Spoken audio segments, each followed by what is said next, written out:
Hi everyone, welcome to Sham institute. Daily current అఫైర్స్లో భాగంగా ఈ రోజు ఉన్నటువంటి ఇంపార్టెంట్ కరెంట్ అఫైర్స్ ఏమని ఒకసారి చూద్దాము. సో ఫస్ట్ వన్ చూసినట్లయితే వరల్డ్ బయోఫ్యూయల్ డే 2023 అనే ఒక డేటు. సో అదేవిధంగా వరల్డ్ లైన్ డే అని చెప్పేసి ఈరోజు సెలబ్రేట్ చేసుకుంటామండి. ఈరోజు మనకి రెండు ఈవెంట్స్ వచ్చినాయండి. ఆగస్టు 10వ తారీఖున సో మనము రెండు దినోత్సవాలను సెలబ్రేట్ చేస్తూ ఉంటాం. సో ఏంటి సార్ ఆ రెండు అంటే, ఒకటి వచ్చేసరికి వరల్డ్ బయోఫ్యూయల్ డే. సో దీన్ని మనము ప్రపంచ జీవ ఇంధన దినోత్సవం అని చెప్పేసి అంటామండి. ఇంకోటి వచ్చేసరికి వరల్డ్ లైన్ డే. సో ప్రపంచ సింహాల దినోత్సవం అని చెప్పేసి అంటాం. సో గత ప్రీవియస్ ఎగ్జామ్లో కూడా చాలా సందర్భాల్లో కూడా లైన్ డే ఎప్పుడు అని అడిగిన సందర్భాలు ఉన్నాయండి. సో ఈ యొక్క డేట్స్తో పాటుగా అంటే ఏవైతే ఈ యొక్క దినోత్సవాలతో పాటుగా దీని బ్యాక్గ్రౌండ్ కూడా మనము జియోగ్రఫీ పాయింట్ ఆఫ్ వ్యూలో కానివ్వండి, సో ఎన్విరాన్మెంటల్ ఇష్యూస్తో భాగంగా కానివ్వండి మనం చదువుకోవచ్చు. సో ఫస్ట్ మనము ఈరోజు వరల్డ్ బయోఫ్యూయల్ డే 2023ని సెలబ్రేట్ చేసుకుంటున్నాం కాబట్టి సో దీని గురించి ఫస్ట్ డిస్కస్ చేద్దామండి. దీన్నే మనం తెలుగులో ఏమని చెప్తామండి, సో మనకి ప్రపంచ జీవ ఇంధన దినోత్సవం అని చెప్పేసి అంటామండి. మరి దీనికి సంబంధించి ఇది స్టార్టింగ్ అసలు ఫస్ట్ ఎప్పుడు సెలబ్రేట్ చేశారు సార్, ఏంటి సార్ అని చెప్పేసి తెలుసుకుందామండి.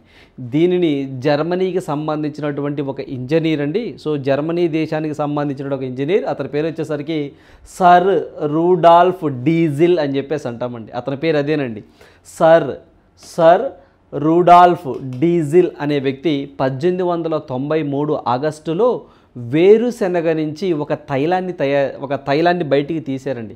సో ఆ తైలంతో ఇంజిన్ నడిపాడు. సో అప్పటి నుంచి ఈ యొక్క పెట్రోల్ డీజిల్ ప్లేస్లో ఈ యొక్క బయో ఇథనాల్ను కూడా వాడచ్చు అని చెప్పేసి ప్రపంచానికి అర్థమైంది. సో ఆయనకి నివాళులు అర్పిస్తూ ఆగస్టు 10వ తారీఖున ప్రతి సంవత్సరం అనేది ప్రపంచ జీవ ఇంధన దినోత్సవాన్ని సెలబ్రేట్ చేసుకుంటూ ఉంటాం. సో మరి ఏంటి సార్ దీని యొక్క ఉపయోగం ఏమిటి సార్ అంటే, మీ అందరికీ తెలిసిందే 2070 కల్లా అంటే మనం 2070 కల్లా జీరో కార్బన్ ఉద్గారాన్ని తగ్గించాలని చెప్పేసి లక్ష్యంగా పెట్టుకున్నాం. అంటే ఇప్పుడు ఏవైతే సాంప్రదాయ వనరులు లైక్ బొగ్గు నుంచి కానివ్వండి, పెట్రోలు, డీజిల్, సో ఇలాంటి వాటి నుంచి పొల్యూషన్ లెవెల్స్ బాగా ఎక్కువగా ఉంటున్నాయని చెప్పేసి, పొల్యూషన్ బాగా పెరుగుతుందని చెప్పేసి, సో వాటికి ప్రత్యామ్నాయంగా సోలార్ నుంచి కానివ్వండి, విండ్ కానివ్వండి, హైడ్రో కానివ్వండి, బయోమాస్ ద్వారా వాటితో పాటుగా ఈ యొక్క పెట్రోల్ డీజిల్తో సో ఇథనాల్ కూడా కలపాలి, సో ఇథనాల్ శాతం కూడా మనం బాగా పెంచాలి అని చెప్పేసి ఈ యొక్క ఇథనాల్ అనేది ఇటీవల కాలంలో బాగా న్యూస్లో రావడం జరిగిందండి.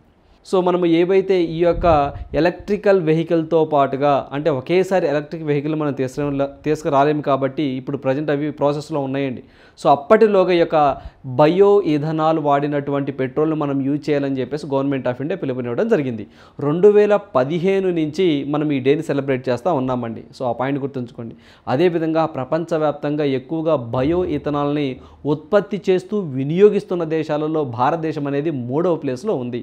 సరే మరి ఫస్ట్ ఏమున్నాయి సార్ అంటే, మొదటి స్థానాల్లో ఏదైతే ఈ యొక్క బయో ఇథనాల్ అండి. సో వేటి నుంచి తీస్తారు సార్ అంటే ఈ యొక్క బయో ఇథనాల్ని సో మొక్కజొన్న నుంచి కానివ్వండి, కంకుల నుంచి కానివ్వండి, పత్తి నుంచి కానివ్వండి, బియ్యపు పొట్టు నుంచి కానివ్వండి, పొద్దుతిరుగుడు పువ్వు కానివ్వండి, సో ఇలా డిఫరెంట్ వాటి నుంచి తీస్తూ ఉంటారండి. చెరుకు పిప్పి నుంచి కూడా తీస్తారండి. సో ఇలా డిఫరెంట్ ఐటమ్స్ నుంచి తీస్తూ ఉంటారు. సో ఇది ప్రపంచంలో ఎక్కువగా అండి అమెరికా వాళ్ళు ఎక్కువగా ఉత్పత్తి చేస్తున్నారు, యూజ్ చేస్తూ ఉన్నారు. సో ఆ తర్వాత బ్రెజిల్ అనేది సెకండ్ ప్లేస్లో ఉంది. ఆ తర్వాత భారతదేశం అనేది సో 3వ ప్లేస్లో ఉందండి. సో ఆ తర్వాత భారతదేశం అనేది 3వ ప్లేస్లో ఉంది, గుర్తుంచుకోండి. ఈ యొక్క బయో ఇథనాల్ని ఉత్పత్తి చేయడం, వినియోగించడం అండి. వాటిలో first USA, second Brazil, third India. ఎందుకు ఒకటికి మనం 3 సార్లు డిస్కస్ చేసుకుంటామంటే, ఎగ్జామినర్ ఇటీవల కాలంలో ఇలాంటి వాటి మీద ఎక్కువగా ఫోకస్ చేసి అడుగుతున్న సందర్భాలు ఉన్నాయండి. సో అందువల్ల మీకు ఐడియానే ఉంటుందండి, ప్రపంచంలో ఎక్కువగా పంచదారను ఉత్పత్తి చేసే దేశం ఏంటండి, ఎక్కువగా కాఫీని ఉత్పత్తి చేసే దేశం ఏంటని, ఎక్కువగా మనకి ఈ యొక్క మాంగనీస్ను ఉత్పత్తి చేసే దేశం ఏంటని చెప్పేసి, ప్లాటినాన్ని ఉత్పత్తి చేసే దేశం, ఇలా అడుగుతున్న సందర్భాలు ఉన్నాయి కదండి. అట్లానే బయో ఇథనాల్ కూడా అడగడానికి ఆస్కారం ఎక్కువగా ఉంటుంది. అందువల్ల భారతదేశం ఉత్పత్తిలో కానివ్వండి, వినియోగంలో కానివ్వండి 3వ స్థానంలో ఉంది. సో మరి ఈ 3వ స్థానంలో ఉంది కాబట్టి గవర్నమెంట్ ఆఫ్ ఇండియాకి ఒక టార్గెట్ ఉందండి. ఏంటి సార్ ఆ టార్గెట్ అంటే, 2025 నాటికి చాలా ఇంపార్టెంట్ అండి. 2025 నాటికి 20% అనేది ఇథనాల్ని పెట్రోల్లో బ్లెండ్ చేయాలి, మిక్స్ చేయాలని చెప్పి టార్గెట్గా పెట్టుకున్నారండి. ఇప్పుడు ప్రజెంట్ మనం ఏమైతే పెట్రోల్ వాడుతున్నామో ఆ పెట్రోల్లో ఆల్రెడీ ఇథనాల్ కలిసే వస్తుందండి. అయితే ఎంత వస్తుంది అంటే సార్ 10% అండి. ఖచ్చితంగా చెప్పాలంటే 10.5% మాత్రమే వస్తుంది. సో దానిని 20%కి ఇంక్రీజ్ చేయాలి అని చెప్పేసి 2025ను టార్గెట్గా పెట్టుకుంది గవర్నమెంట్ ఆఫ్ ఇండియా. సో ఇలా 20% కలపటం వల్ల గవర్నమెంట్ ఆఫ్ ఇండియాకి 30,000 కోట్ల రూపాయల ఆదా అవుతుందని చెప్పేసి కూడా చెప్తున్నారండి. సో ఎందుకు, మనం ఆల్రెడీ ఫర్ ఎగ్జాంపుల్ 10 లీటర్ల అది మనకి డీజిల్ అవసరం అవుతుందండి. సో ఆ డీజిల్లో సో ఒక 5 లీటర్లు మనం ఇథనాల్ కలిపామనుకోండి, అంటే 5 లీటర్లు మనకు సేవ్ అయినట్టేగా. అట్లా మొత్తం చూసుకున్నట్లయితే మనము వేరే కంట్రీస్ నుంచి ఆయిల్ ఇంపోర్ట్స్ తగ్గిస్తాంగా, అలా తగ్గిస్తే మనం కట్టవలసిన అమౌంట్ కూడా తగ్గిపోతుందిగా. అది ఎంత తగ్గుతుంది సార్ అంటే 30,000 కోట్లు మనం సేవ్ చేయొచ్చంట. ఏంటి, పెట్రోల్లో 20% కలిపితే, మరి 30% కలిపితే, 50% కలిపితే, 70% కలిపితే మనీ ఆదా అవుతుంది కదా. 2 ఉపయోగాలు ఉన్నాయి. ఒకటి వచ్చేసరికి మనకి ఫారెన్ రిజర్వ్స్ మిగులుతాయి, 2 వచ్చేసరికి పర్యావరణానికి అనుకూలంగా ఉంటుంది. సో ఆ ఉద్దేశంతో ఇప్పుడు సోలార్ కానివ్వండి, wind, hydrogen, biomass, nuclear, electrical vehicles ఇవన్నీ వస్తున్నాయి. భారతదేశం 2070 కల్లా జీరో కార్బన్ ఉద్గారాలను తగ్గించాలని లక్ష్యంగా టార్గెట్గా పెట్టుకుంది కాబట్టి. సో అందువల్ల మరి వీటితో పాటు రీసెంట్గా G20 14వ ఇంధన పరివర్తన మంత్రివర్గ సమావేశం అని చెప్పేసి సో ఈ అంశం మీద డిస్కస్ చేయడానికి మనకి సమావేశం ఎక్కడ జరిగిందని ఎగ్జామ్లో అడుగుతారు. సో దట్ ఈస్ గోవాలో జరిగిందండి. సో ఆ సమావేశం ఎక్కడ జరిగిందండి, గోవాలో జరిగింది. G20 14వ ఇంధన పరివర్తన మంత్రివర్గ సమావేశం హెల్డ్ ఇన్ గోవా. సో గోవాలో జరగడం జరిగింది. జనరల్గా ఇది 2015 నుంచి సెలబ్రేట్ చేస్తున్నామని చెప్పామండి. ఈ డే అనేది 2015 నుంచి చేస్తున్నాం. సో ఏ మినిస్ట్రీ కింద ఇది వర్క్ చేస్తుంది సార్ యొక్క బయో ఇథనాల్ అంటే ministry of natural gas and petroleum వాళ్ళు దీన్ని కండక్ట్ చేస్తూ ఉంటారండి. అవేర్నెస్ ప్రోగ్రామ్లు కల్పిస్తూ ఉంటారు ప్రజలకి. సో ఇవి వాడటం వల్ల పొల్యూషన్ లెవెల్స్ తగ్గుతాయని చెప్పేసి, ఎకో ఫ్రెండ్లీగా ఉంటుందని చెప్పేసి, సో ఇలాంటి కొన్ని అవేర్నెస్ కార్యక్రమాలు మొత్తాన్ని ఈరోజు చేపడుతుంది గవర్నమెంట్ ఆఫ్ ఇండియా. సో ఇందువల్ల ఇన్ని పాయింట్లు మనకు గుర్తుండాలండి. చూడండి, దాదాపుగా మనము సో ఎందుకు సార్ అంటే స్టార్టింగ్లో దాదాపుగా మనము 4-5 పాయింట్లు కవర్ చేసామండి. సర్ రుడాల్ఫ్ డీజిల్, సో ఈ పేరు గుర్తుంచుకోండి. ఇతను మొదటిసారిగా ఏవైతే ఈ యొక్క విత్తనాల నుంచి అండి, సో మనకి శనగ విత్తనాల నుంచి ఒక తైలం తీశాడు. సో అప్పటి నుంచి ఆ తైలంతో డీజిల్ నడిచింది, అప్పటి నుంచి బీజం పడిందండి. తర్వాత ఎక్కువగా ప్రపంచంలో ఉత్పత్తి చేస్తున్నవి, వినియోగిస్తున్నవి. సో 2025 టార్గెట్ ప్రజెంట్ ఎంత సార్, 10.5% కలుపుతున్నారండి. ఆల్రెడీ కొన్ని రాష్ట్రాల్లోనండి, అన్ని రాష్ట్రాల్లో కాదులే కానీ 20% దగ్గరగా 11 రాష్ట్రాలలో కొన్ని చోట్ల అండి, 11 రాష్ట్రాలు అంతా కాదండి, కొన్ని ఏరియాస్లో పెట్రోల్లో 20% కలుపుతున్నారు. ఎందుకంటే ప్రొడక్షన్ లేదు కదా, ప్రొడక్షన్ ఉంటే పూర్తిగా కలిపేవారు. సో ఆ ప్రొడక్షన్ కోసమే ఇప్పుడు కొత్త బయో ఇథనాల్ ప్లాంట్స్ కూడా పెడతా ఉన్నారు. సో అందువల్ల సమావేశం అటు గుర్తుంచుకోండి. మరి ఆ తర్వాత ఇక్కడ మనము లయన్ డేస్ చూద్దామండి. మీ అందరికీ తెలిసిందే లయన్ డే అనగానే మనకి ఆగస్టు 10వ తారీఖు గుర్తు రావాలండి. సో అంతకుముందు మనము ఏదైతే మనకి టైగర్ డే అండి, సో జూలై 29 అని, సో అదేవిధంగా ఈ యొక్క ఎలిఫెంట్ డే ఆగస్టు 12వ తారీఖు అని చెప్పేసి, ఇప్పుడు లైన్ డే ఆగస్టు 10వ తారీఖు అని చెప్పేసి మనం గుర్తుంచుకోవాలి.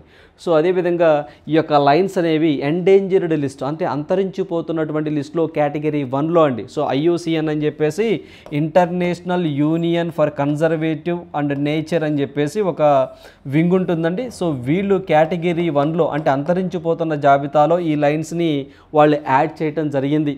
సో జనరల్గా ఈ యొక్క లైన్స్ సెన్సస్ అండి ప్రతి 5 సంవత్సరాలకు ఒకసారి కండక్ట్ చేస్తూ ఉంటారండి. ప్రతి 5 సంవత్సరాలకు ఒకసారి ఈ యొక్క సింహాల గణన అనేది జరుగుతుంది. మనం మామూలుగా టైగర్ సెన్సస్ అయితే మాత్రం 4 ఇయర్స్కి ఒకసారి జరుగుతుంది. సో అదేవిధంగా ఎలిఫెంట్ సెన్సస్ అయితే 5 ఇయర్స్కి ఒకసారి జరుగుతుంది. ఈ లైన్ సెన్సస్ కూడా 5 ఇయర్స్కి ఒకసారి జరుగుతుంది.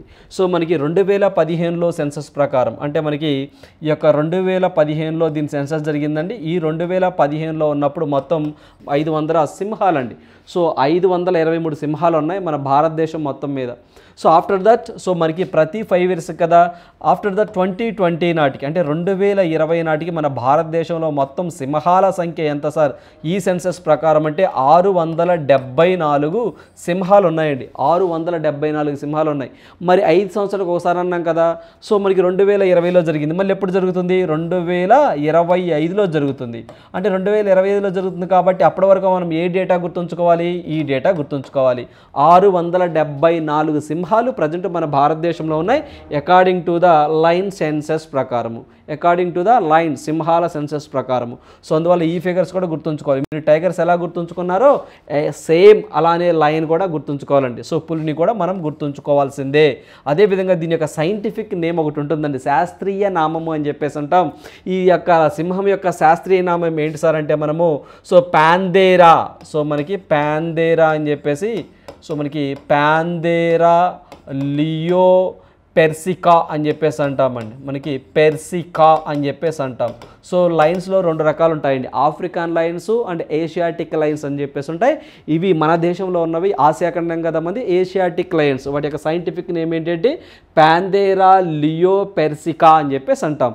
ఇలా కాకుండా ఆఫ్రికా లైన్స్ ఉంటాయండి, అవి వచ్చేసరికి పాంథెరా లియో అని చెప్పేసి దాని సైంటిఫిక్ నేము. సో ఈ సైంటిఫిక్ నేమ్ గుర్తుంచుకొని సరిపోతుంది. అదేవిధంగా మన భారతదేశంలో లైన్స్ ఎక్కువగా ఉన్నటువంటి రాష్ట్రం ఏంటి సార్ అంటే దట్ ఈజ్ గుజరాత్ అండి. సో గుజరాత్లో కూడా పర్టికులర్గా మనకి గిర్ ఫారెస్ట్ నేషనల్ పార్క్ అని చెప్పేసి ఉంటుందండి, Gir forest national park. So ఆ గిర్ ఫారెస్ట్ నేషనల్ పార్కు దేనికి ప్రసిద్ధి సార్ అంటే ఆసియాటిక్ లయన్స్కి ప్రసిద్ధి అండి. మనకి 2019లో ఎస్ఐకి సంబంధించి మెయిన్స్ ఎగ్జామ్ జరిగిందండి. సో ఆ మెయిన్స్ ఎగ్జామ్లో అడిగిన బిట్ ఏంటి అంటే సో మనకి 2019లో అంటే ఆ టైంలోనండి కరెంట్ ఈవెంట్స్లో భాగంగా ఇటీవల కాలంలో ఈ ఏదైతే మనకి యొక్క గిర్ ఫారెస్ట్ నేషనల్ పార్కులోకి ఒక వైరస్ వచ్చి ఆసియా సింహాలు చనిపోయినాయి, ఆ వైరస్ పేరేంటని చెప్పేసి అప్పుడు కరెంట్ అఫైర్స్లో అడిగారండి. సో ఒకప్పుడు ఆ యొక్క నేషనల్ పార్కులో గిర్ ఫారెస్ట్ నేషనల్ పార్కులో ఏ వైరస్ వచ్చింది సార్ అంటే ఆ యొక్క వైరస్ పేరు మనం చూసినట్లయితే కెనైన్ డిస్టెంపర్ వైరస్ అండి. సో ఏంటంటే అది సో మనకి కెనైన్ డిస్టెంపర్ వైరస్ అని చెప్పేసి అంటాం. ఆ కెనైన్ డిస్టెంపర్ వైరస్ వచ్చి దగ్గరగా అప్పట్లో 10 నుంచి 13 సింహాలు చనిపోయినాయినండి. దగ్గరగా అటో ఇటు 10 నుంచి 13 సింహాలు చనిపోయినాయి ఆ వైరస్ రావడం వల్ల. మనకి కోవిడ్ ఎలా వచ్చింది, వాటికి అలా వచ్చినాయి. సో అందువల్ల ఎగ్జామ్లో అడిగారు. అలా విధంగా మీరు గుర్తుంచుకోండి, గిర్ ఫారెస్ట్ నేషనల్ పార్క్ దేనికి ఫేమస్ సార్ అంటే దట్ ఈజ్ ఏషియాటిక్ లైన్స్కి ఫేమస్. సో అందువల్ల ఇన్ని పాయింట్స్ కూడా మనకు ఇన్ని కవర్ చేయాలండి. అంతే తప్ప వరల్డ్ లైన్ డే ఆగస్టు 10 చదువుకుంటే కాదండి, అదొకటి గుర్తుంచుకోండి. సో కొన్నిటికి థీమ్ అవసరం లేదండి. సో జనరల్గా దీనికి థీమ్ అయితే అనౌన్స్మెంట్ చేయలేదండి. దీనికి సంబంధించి బయోఫ్యూయల్కి కానివ్వండి, ఒకసారి లెంతీగా ఉంటాయండి థీమ్స్, ఒక పెద్ద ఇంగ్లీష్ పేరా లాగా ఉంటాయి, అలాంటివి ఎగ్జామ్లో అడగాలండి పెద్ద థీమ్గా ఉన్నవి.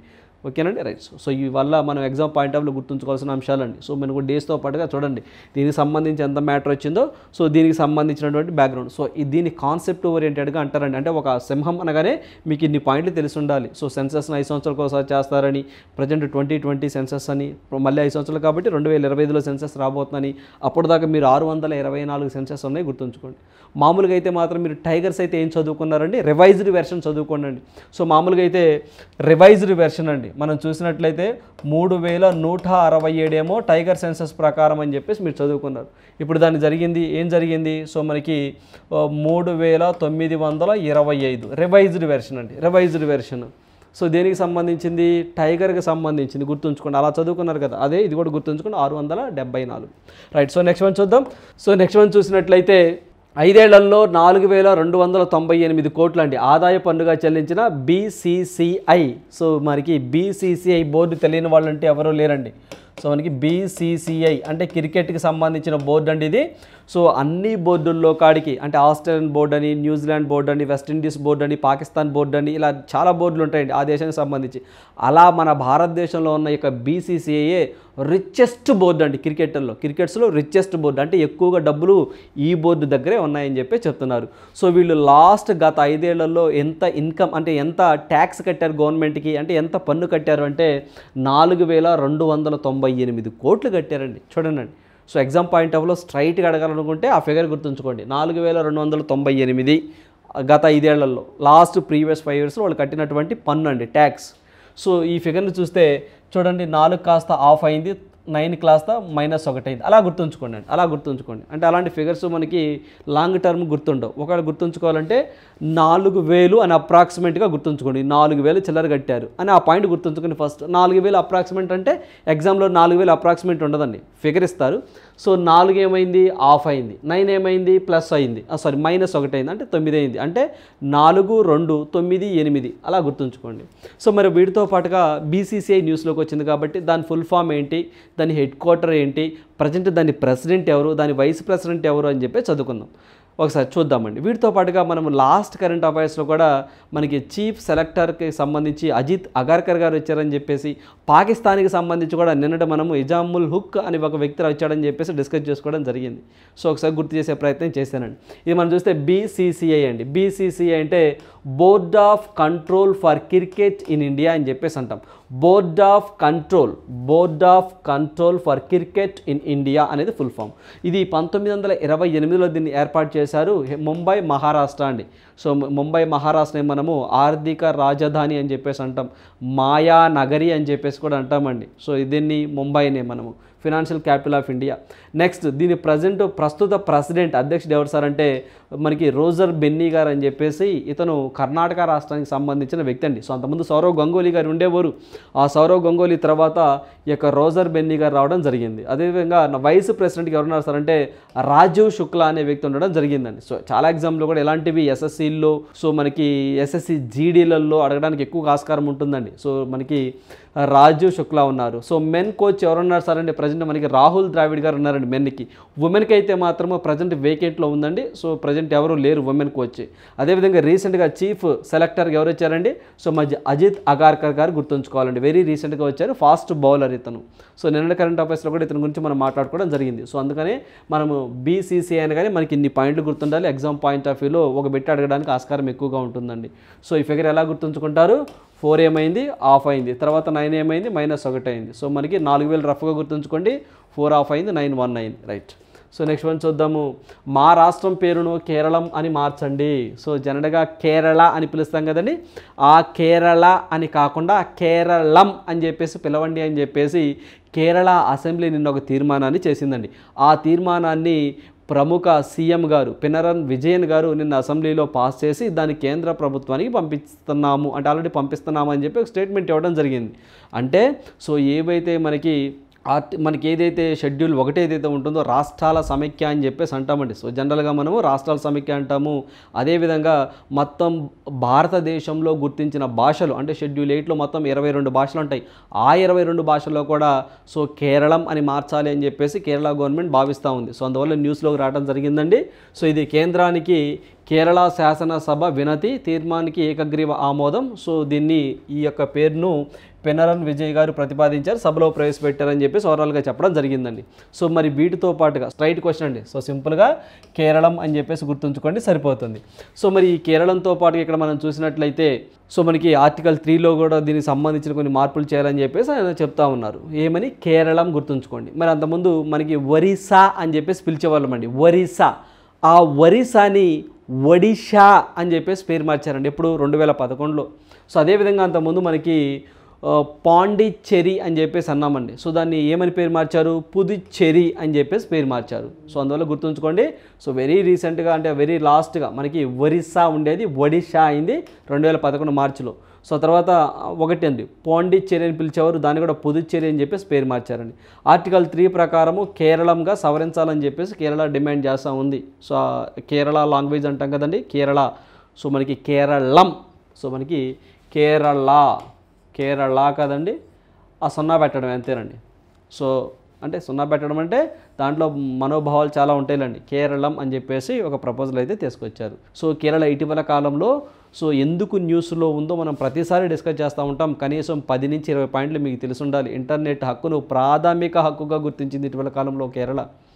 సో ఇలాంటి విషయాలు మనం ప్రతిసారి గుర్తు చేస్తూ ఉంటామండి. ఒకసారి ఆ కేరళకి సంబంధించి మీరు ఏం నోట్ చేసుకున్నారో ఒకసారి రివిజన్ చేసుకోండి. రైట్. సో నెక్స్ట్ వన్ చూద్దాము. Indian ecologist Raman Sukumar. So మనకి Indian ecologist Raman Sukumar elected as vice chair of working group 2 of IPCC. So మనకి ఐపీసీసీకి సంబంధించి వర్కింగ్ గ్రూప్ 2కి వైస్ చైర్మన్గా రామన్ సుకుమార్ అనే వ్యక్తి. సో ఇతనేనండి మన భారతదేశానికి సంబంధించినటువంటి వ్యక్తి. ఇతను ఏ రాష్ట్రానికి సంబంధించిన వ్యక్తి సార్ అంటే తమిళనాడు రాష్ట్రానికి సంబంధించినటువంటి వ్యక్తి అండి. సో ఇతను వైస్ చైర్గా ఎన్నుకోవడం జరిగింది. దేనికి, వర్కింగ్ గ్రూప్ 2 అని చెప్పేసి. సో అసలు ఐపీసీసీ అంటే ఏంటి, ఈ వర్కింగ్ గ్రూప్ 2 అంటే ఏంటో ఫస్ట్ చూద్దాం. అది చూస్తే ఇతను ఎందుకు ఎలక్ట్ అయ్యాడో మనకు ఒక అవగాహన వస్తుంది. సో మనకు ఐపీసీసీ అంటేనండి, సో దీని ఫుల్ ఫామ్ కూడా మనం గుర్తుంచుకోవాలండి. ఐపీసీసీ అంటే సో మనకి intergovernmental panel on climate change అని చెప్పేసి అంటామండి. ఏమంటామంటే I means intergovernmental, P means panel, on climate, C means climate, ఇంకొక సి వచ్చేసరికి change. So intergovernmental panel on climate change అంటాం. దీన్ని ఎవరు సార్ ఎస్టాబ్లిష్ చేశారు, ఎవరు ఆధ్వర్యంలో పనిచేస్తారు సార్ అంటే యుఎన్ఈపి అండి. సో మనకి యుఎన్ఈపి అని చెప్పేసి అంటాం, united nation environment programme, UNEP plus WMO, world meteorological organisation, world meteorological organisation and UNEP. So వీళ్ళు సంయుక్తంగా ఐపీసీసీ అనే ఒక దాన్ని ఏర్పాటు చేయడం జరిగింది. ఇది వాతావరణానికి సంబంధించి విషయాలను అలర్ట్ చేస్తూ ఉంటుందండి. అంటే ప్రపంచవ్యాప్తంగా వివిధ దేశాల్లో, వివిధ రాష్ట్రాలలో, వివిధ ప్రాంతాలలో ఏ విధమైనటువంటి క్లైమేట్ ఉంది, దాని పరిస్థితి ఎలా మారింది, సో ఫ్యూచర్లో ఎలా ఉండబోతుందని చెప్పేసి ప్రొడక్షన్ చేస్తూ ఉంటుంది. వాటికి సంబంధించిన ఏ విధంగా ఉష్ణోగ్రతను తగ్గించాలి ఏంటి అని చెప్పేసి వీళ్ళకి యుఎన్ఈపికి డబ్ల్యూకి రెఫర్ చేస్తూ ఉంటుందన్నమాట. సో అది చేసే పని మెయిన్గా వాతావరణ మార్పులకు సంబంధించిన విషయాలను పరిగణలోకి తీసుకొని ఇది సలహాలు సూచనలు ఇస్తుందని గుర్తుంచుకోండి. సో మరి దీనికి సంబంధించి ఐపీసీసీకి సంబంధించి వెరీ రీసెంట్గా చైర్మన్ ఒక ఆయన కొత్తగా ఒక వ్యక్తి వచ్చారని చెప్పేసి, యూకే కంట్రీకి సంబంధించిన వ్యక్తి అని చెప్పేసి కూడా మనం కరెంట్ అఫైర్స్లో డిస్కస్ చేయడం జరిగిందండి. సో అతని పేరే జిమ్ స్కియా అని చెప్పేసి అంటామండి. ఏ స్కియా, జిమ్ స్కియా అని చెప్పేసి యూకే కంట్రీకి సంబంధించినటువంటి వ్యక్తి అండి. మీరు ఆల్రెడీ మన కరెంట్ అఫైర్స్ కూడా డిస్కస్ చేసాం. సో అతను రావడం జరిగింది. సో ఆ తర్వాత ఇక్కడ చూడండి, మీకు ఇక్కడ వర్కింగ్ గ్రూప్ 2 అని చెప్పేసి ఉన్నామండి. అంటే ఇక్కడ ఐపీసీసీ అనేది 3 కేటగిరీస్గా పనిచేస్తుంది. ఏంటి సార్ అంటే ఫస్ట్ వర్కింగ్ గ్రూప్ 1 అని, వర్కింగ్ గ్రూప్ 2 అని, వర్కింగ్ గ్రూప్ 3 అని చెప్పేసి 3 విభాగాలుగా పనిచేస్తుంది. ఈ యొక్క వర్కింగ్ గ్రూప్ 1 ఏం చేస్తుంది సార్ అంటే physical science and climate changes గురించి చూస్తుందండి. అంటే ఫిజికల్గా, భౌగోళిక పరంగా ఎటువంటి మార్పులు జరుగుతున్నాయి అంటే ఇప్పుడు సముద్రాలు కోసుకుపోవడం కానివ్వండి, అవి ఏవైతే తీర ప్రాంతాలు కోసుకుపోవడం ఇలాంటివి జరుగుతూ ఉంటుంది కదండి మనకి ఫిజికల్ ఫార్మేట్లో. క్లైమేట్ చేంజెస్ ఏ విధంగా జరుగుతున్నాయి, సో కొన్ని మెల్ట్ అయిపోవటం కానివ్వండి, గ్లేషియర్స్, ఇలాంటి వాటి గురించి వీళ్ళు రిపోర్ట్లు తీస్తూ ఉంటారు. అదేవిధంగా వర్కింగ్ గ్రూప్ 2 అండి, ఇప్పుడే దీని గురించేనండి వర్కింగ్ గ్రూప్ 2. ఈ వర్కింగ్ గ్రూప్ 2కి వైస్ ప్రెసిడెంట్గా మన భారతదేశానికి సంబంధించిన వ్యక్తి, తమిళనాడు రాష్ట్రానికి సంబంధించిన వ్యక్తి సో మనం ఎన్నుకోవడం జరిగిందండి. ఇదేం చేస్తుంది sir, impacts and adoptions. So వాటి యొక్క ప్రభావం ఏ విధంగా ఉంది, ఎంతమంది ఆ ప్రభావానికి గురయ్యారు అని చెప్పేసి వీళ్ళు సెర్చ్ చేస్తూ ఉంటారు. అంటే వీళ్ళు రిపోర్ట్లు ఇస్తూ ఉంటారు, మానిటరింగ్ చేస్తూ ఉంటారు. ఆ తర్వాత గ్రూప్ 3 అని చెప్పేసి ఉంటుందండి, మిటిగేషన్ అండ్ క్లైమేట్ చేంజ్. వాటిని ఎలా నివారించాలి ఫ్యూచర్లో రాకుండా, ఎలాంటి ఈ క్లైమేట్ వాతావరణ పరిస్థితుల వల్ల ఇంపాక్ట్ అయినాయో ఆ ఇంపాక్ట్ ఫ్యూచర్లో జరగకుండా ఉండాలంటే ఎటువంటి చర్యలు తీసుకోవాలన్నది వీళ్ళు పనిచేస్తూ ఉంటారండి. సో వీళ్ళు పనిచేస్తూ ఉంటారు. అలా ఈ ఓవరాల్ మొత్తానికి ఐపీసీసీ హెడ్గా ఉంటుంది. ఆ ఐపీసీసీ హెడ్గా ఎవరున్నారంటే జిమ్ స్కియా అనే వ్యక్తి ఉన్నారు హెడ్గా. మరి పర్టికులర్గా దీనికైతే మాత్రము మన భారతదేశానికి సంబంధించిన వ్యక్తి సో ఉంటారండి, వైస్ ప్రెసిడెంట్ ఉంటారండి. దీనికొకళ్ళు ఉంటారు, దీనికొకళ్ళు ఉంటారు, దీనికొకళ్ళు ఉంటారు, వైస్ ప్రెసిడెంట్స్. సో వాళ్ళల్లో ఒక వ్యక్తే మన ఇండియాకి సంబంధించిన వ్యక్తి అండి. సో గుర్తుంచుకోండి, అతని పేరే రమన్ సుకుమార్ అని చెప్పేసి అంటామండి. సో ఇతన్నే మనము ఏషియన్ ఎలిఫెంట్ ఫాదర్ అని కూడా అంటారండి. సో అందువల్ల సో అతని పేరు very very important. So next one చూద్దాం. సో నెక్స్ట్ వన్ చూసినట్లయితే అదేవిధంగా అండి, ఒక్క నిమిషం, ఇక్కడ మనకి ఎటు ఐపీసీసీ వచ్చింది కాబట్టి ఈ యొక్క ఐపీసీసీ హెడ్ క్వార్టర్ వచ్చేసరికి జెనీవా స్విట్జర్లాండ్లో ఉంటుందండి. సో మనకి ఐపీసీసీ వచ్చింది కాబట్టి సో ఇది జెనీవా స్విట్జర్లాండ్ అండి. సో మనకి జెనీవా స్విట్జర్లాండ్లో ఉంటుంది. దీన్ని 1988లో ఏర్పాటు చేయడం జరిగింది. దీంట్లో మొత్తం ఎన్ని కంట్రీస్ ఉంటాయి సార్ అంటే 195 కంట్రీస్ అనేది సభ్యత్వం తీసుకోవడం జరిగిందండి. So India is the one of the members. దాంట్లో మొత్తం 195 దేశాన్ని కలిగి ఉంటుంది. రైట్. సో నెక్స్ట్ వన్ చూద్దాము. సో నెక్స్ట్ వన్ చూసినట్లయితే మనకి మీ అందరికీ తెలిసే ఉంటుందండి. సో మనకి నైగర్కి సంబంధించి కూడా వివాదాస్పదమైన కొంచెం ఇష్యూ నడుస్తూ ఉంది. అక్కడ ఏదైతే మనకి ప్రెసిడెంట్ ప్రజాస్వామ్య పరిపాలన కూలద్రోసి అక్కడ మిలిటరీ హెడ్ ఒక ఆయన వచ్చారని చెప్పేసి సో ఇప్పుడు అక్కడ కొంత వాతావరణం వివాదాస్పదంగా ఉందని చెప్పేసి మనం గత వీడియోలో అంతకుముందు కూడా మాట్లాడుకోవడం జరిగిందండి. ఇప్పుడు ఇంటర్మ్గా అంటే మనకి మధ్యంతర ప్రైమ్ మినిస్టర్గా ఒక వ్యక్తి రావడం జరిగింది. సో అక్కడ ఎవరైతే ప్రజాస్వామ్యబద్ధంగా ఎన్నికైనటువంటి ప్రెసిడెంట్ అధ్యక్షుడు ఉన్నారో మొహమ్మద్ బజోమ్ అనే వ్యక్తిని జూలై 26, 2023 బలవంతంగా సైనికీకరణ ద్వారా అతన్ని తీసేసి అతని అధికారాన్ని కూలగొట్టి అక్కడ సో మనకి ఆ ఒక కల్నల్ అండి. సో అక్కడ ఇంజనీర్ ఎవరైతే మనకి అక్కడ ఒక ఆర్మీ కల్నల్, సైన్యం కల్నల్, అతని పేరు వచ్చేసరికి హబీబో అసోమనే అనే వ్యక్తి సో పడగొట్టి రాజ్యాంగాన్ని మొత్తాన్ని తీసేసి నేనే అధికారిని అని చెప్పేసి అక్కడ ప్రకటించుకున్నారు. సో దానికి సంబంధించి కొన్ని దేశాలు కూడా సో కొంత నిరసనను తెలిపినాయండి. సో ఇప్పుడు వాటి మధ్య చర్చలు, శాంతి చర్చలు జరుగుతున్నాయి. ఆ చర్చల్లో భాగంగానే సో ఎవరైతే ఇక్కడ బజోమ్ గారు కానివ్వండి, ఇక్కడ అసోమానే గారు కానివ్వండి, వీళ్ళిద్దరి యొక్క ఒప్పందం ప్రకారము టెంపరీగా ఒక పిఎంని సో ఎన్నుకోవడం జరిగిందండి. సో అతని పేరు ఏంటి సార్ అంటే అలీ మహమ్మద్ లమైన్ జైన్ అని చెప్పేసి అంటామండి. సో అతని పేరు వచ్చేసరికి అలీ మహమ్మద్ లమైన్ జైన్. సో ఇతను మీరు పిక్లో చూస్తున్నారు, అలీ మొహమ్మద్ లమైన్ జైన్ అని చెప్పేసి అంటాం. సో ఇతను ఇంటర్మ్ అంటే తాత్కాలిక ప్రధానమంత్రిగా సో ఇతనుంటే బాగుంటుందని చెప్పేసి వీళ్ళిద్దరూ అంగీకారానికి రావడం జరిగింది. సో ఆ పాయింట్ గుర్తుంచుకోండి. అంతకుముందు కూడా మనం డిస్కస్ చేసామండి. ఎక్కువగా వీళ్ళు ఫ్రాన్స్ నుంచి అధికారాన్ని పొంది 1960లో ఫ్రాన్స్ నుంచి అధికారాన్ని పొంది స్వతంత్ర దేశంగా ఏర్పడ్డారని చెప్పేసి, వాళ్ళ అధికారిక భాష ఫ్రెంచ్ అని చెప్పేసి, సో దానికి సంబంధించి కూడా ఏదైతే ఈ యొక్క ఒక సంస్థ కూడా అండి, సో మనకి ఆఫ్రికాకి సంబంధించినటువంటి ఒక సంస్థ కూడా చర్చల్లో వీళ్ళిద్దరిని తీసుకొచ్చి ఒక చర్చల్లో పార్టిసిపేట్ చేసి శాంతి కోసం పార్టిసిపేట్ చేస్తుందని చెప్పేసి మనం గత కరెంట్ అఫైర్స్ కూడా డిస్కస్ చేసాం. సో అంటే ఇలా ప్రతిరోజు మీరు ఇలా కరెంట్ అఫైర్స్ ఫాలో అవుతూ ఉంటే మీకు అనేది ఒక లింక్ దొరుకుతుందండి. అంటే నిన్నేం జరిగింది, మొన్నేం జరిగింది, ఈ రోజు ఏం జరిగిందని చెప్పేసి మీకు క్లారిటీ ఉంటుంది. అలా కాకుండా డైలీ కాకుండా ఎప్పుడో ఒకసారి చూస్తే ఇబ్బంది అవుతుందండి. ఎందుకంటే ఇది మనం ఇప్పుడు చెప్పడం 4వసారి అండి. ఇది వార్తల్లోకి రావడం 4వసారి. అంతకుముందు 3 సార్లు కూడా మనం దీని గురించి డిస్కస్ చేసుకోవడం జరిగిందండి. సో అందువల్ల ఆ వీడియోస్ చూస్తే దీని మీద ఇంకా క్లారిటీ వస్తుంది మీకు. రైట్. సో నెక్స్ట్ వన్ చూద్దాం. సో నెక్స్ట్ వన్ చూసినట్లయితే India's eGov foundation UNDP Indonesia sign MOU to improve medical waste management in Indonesia. So MOU అని చెప్పేసి అంటే మెమొరండమ్ ఆఫ్ అండర్స్టాండింగ్, ఒప్పందము అని చెప్పేసి అంటామండి. అలా కాకుండా ఎంఓసి అని చెప్పేసి ఒకటి ఉంటుందండి. ఎంఓసి అంటే మెమొరండమ్ ఆఫ్ కోఆపరేషన్ అని చెప్పేసి అంటాం. సో ఎక్కువగా మనం ఎకానమీ పాయింట్ ఆఫ్ వ్యూలో ఇలాంటి టర్మ్స్ అనేవి ఎక్కువగా వస్తూ ఉంటాయండి. సో ఏంటి సార్ అంటే మనము ఇండోనేషియా టైఅప్ అయ్యాం. ఎందుకు? ఇండోనేషియాలో వేస్ట్ని తగ్గించడం కోసం. కోవిడ్-19 వచ్చిన తర్వాత ఏవైతే ఇవి యొక్క సర్జికల్స్ అండి, లైక్ మనకి యొక్క మాస్కులు కానివ్వండి, సో డాక్టర్లు ఉపయోగించే థింగ్స్ కానివ్వండి, మాస్కులు కానివ్వండి, ఇవన్నీ బాగా విపరీతంగా పెరిగిపోయి ఇండోనేషియా బాగా పొల్యూట్ అయిపోతుందండి. సో దానికి మన భారతదేశము సహకారం చేస్తుంది. మన భారతదేశానికి సంబంధించి ఈ జీఓవి ఫౌండేషన్ వాళ్ళు ఒక టెక్నాలజీని ఉపయోగించి అక్కడ ఆ యొక్క ఎలక్ట్రిక్ ఈ వేస్ట్ని తగ్గించే ప్రయత్నం చేస్తున్నారు. సో అందువల్ల మనము ఇటీవల కాలంలో ఏ దేశంతో మెడికల్ వేస్ట్ మేనేజ్మెంట్ ఎంఓయు చేసుకోవడం జరిగింది అంటే ఇండోనేషియాతో చేసుకోవడం జరిగింది. సో ఇక్కడ మనం చూస్తే 382 టన్స్ అనేవి లాస్ట్ ఇయర్ అనేవి వేస్ట్గా వచ్చినాయండి బయటికి ఈ కోవిడ్ సిచ్యువేషన్ వల్ల. మాస్కులు కానివ్వండి, సో ఒక చేతికి వేసుకునేటువంటి బ్లౌజెస్ కానివ్వండి, డాక్టర్లు ఒకసారి వాడి పడేసే డిస్పోజల్స్ కానివ్వండి, ఇవన్నీ విపరీతంగా పెరిగిపోయినాయి ఇండోనేషియాలో. సో దీనివల్ల అక్కడ ఆ యొక్క వేస్ట్ని ఎలా డిస్పోజ్ చేయాలి అనే అంశం మీద మన భారతదేశంతో వీళ్ళు టైఅప్ అయ్యారు. సింపుల్, ఆ పాయింట్ గుర్తుంచుకోండి. సో ఇక్కడ మొత్తం 382 టన్స్ అండి 2022లో అంత టన్స్ అనేవి వేస్ట్ వ్యర్థాలు పోగైనాయి. సో వాటికి మన భారతదేశం నుంచి ఈ జీఓవి ఫౌండేషన్ వాళ్ళు digital infrastructure for governance impact transformation, so so మనకి DIGT డిజిట్ అని చెప్పి షార్ట్ ఫామ్లో అంటాం. సో ఏంటంటే ఇది digital infrastructure for governance impact and transformation, దాన్నే మన షార్ట్ ఫామ్లో డిజిట్ అని చెప్పేసి అంటామండి. It is a sanitation platform.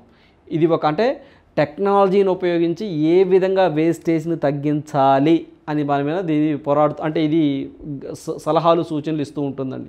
So ఇది ఎవరి కింద పనిచేస్తుందంటే ఈ జీఓవి ఫౌండేషన్ అని చెప్పేసి మన భారతదేశానికి సంబంధించింది. వీళ్ళు టెక్నికల్గా ఇండోనేషియాకి సపోర్ట్ చేస్తారు ఈ వేస్టేజ్ని తగ్గించడం. మీరు సింపుల్గా గుర్తుంచుకుంటే, సో ఇటీవల కాలంలో భారతదేశం ఏ దేశంతో మెడికల్ వేస్ట్ మేనేజ్మెంట్ విభాగంలో భాగంగా ఒప్పందాన్ని కుదుర్చుకుంది అంటారండి. సో దట్ ఈజ్ ఇండోనేషియా అని చెప్పేసి గుర్తుంచుకుంటే సరిపోతుంది. సో ఇండోనేషియా అనగానే మీకు జోకో విడోడో గుర్తు రావాలి. ఇండోనేషియా అనగానే దాని క్యాపిటల్ వచ్చేసరికి ప్రజెంట్ ఇండోనేషియా క్యాపిటల్ అండి జకర్తా నుంచి నుసంతరాకి షిఫ్ట్ చేయబోతున్నారు, కొత్తది కట్టబోతున్నారండి. ఆల్రెడీ ప్రజెంట్ కన్స్ట్రక్షన్లో ఉందండి. నుసంతరాని గుర్తు రావాలి. లాస్ట్ ఇయర్ కూడా G20 సమావేశం ఇండోనేషియాలోనే జరిగింది, మీ అందరికీ తెలిసిందే.